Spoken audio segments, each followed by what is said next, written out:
anything powered by electricity, if you know anything about magnetism, or if you have ever used a Bunsen burner, or if you are a big fan of benzene or calcium hydrate of chlorine, you surely owe some respect to Micheal Faraday. Nothing is too wonderful to be true if it be consistent with the laws of nature. Yes, dignitaries and friends, I am Arun from Atomic Energy High Secondary School, Kalpakam, here before you to speak a few words on Micheal Faraday, my mentor. Micheal Faraday was born on 22nd September 1791 in South London. His family was not well off, and thereby he received only a basic formal education. He was self-taught. He had no grasp of mathematics. Therefore, he couldn't understand a word of Ampere's paper. Soon after, the Danish chemist Hans Christian Ørsted discovered the phenomenon of magnetism.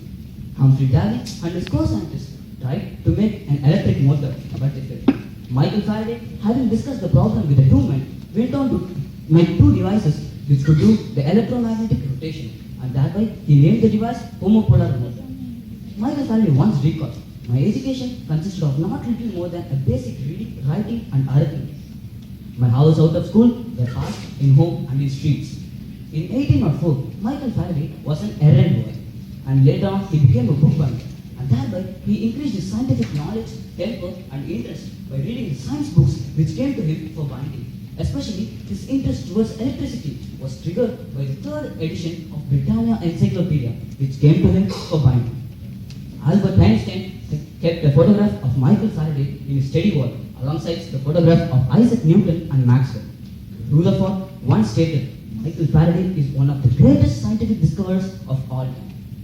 What not is in the list of Micheal Faraday's discoveries? It ranges from physics, chemistry to mathematics. Faraday's law, Faraday's effect, Faraday's cage, diamagnetism, a changing magnetic field produces an electric field, laws of electrolysis, etc.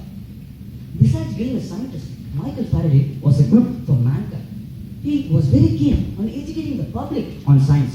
Indeed, this is one of the most interesting aspects which made me say Micheal Faraday my mentor. Underneath his sweetness, there was a volcano in him. He was of a fierce nature, but by his self-discipline, he converted that fierce into a central fire which led his life.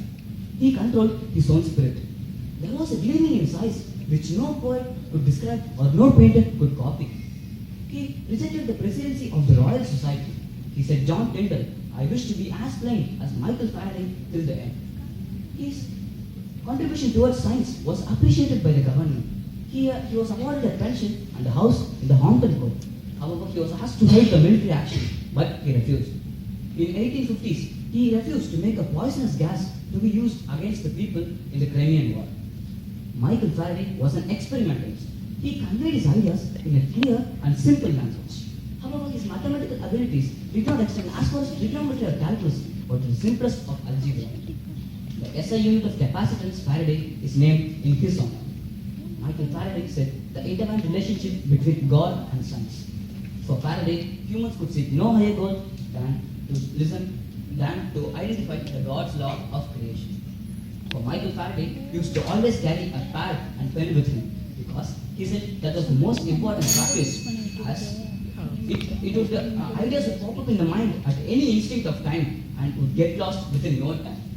There was an intertwined relationship between philosophy and doctrines and the Christian philosophy. He was a part of the Sandemanian sect, which promoted Christian philosophy and doctrines and love rather than the judgment of a divine creator.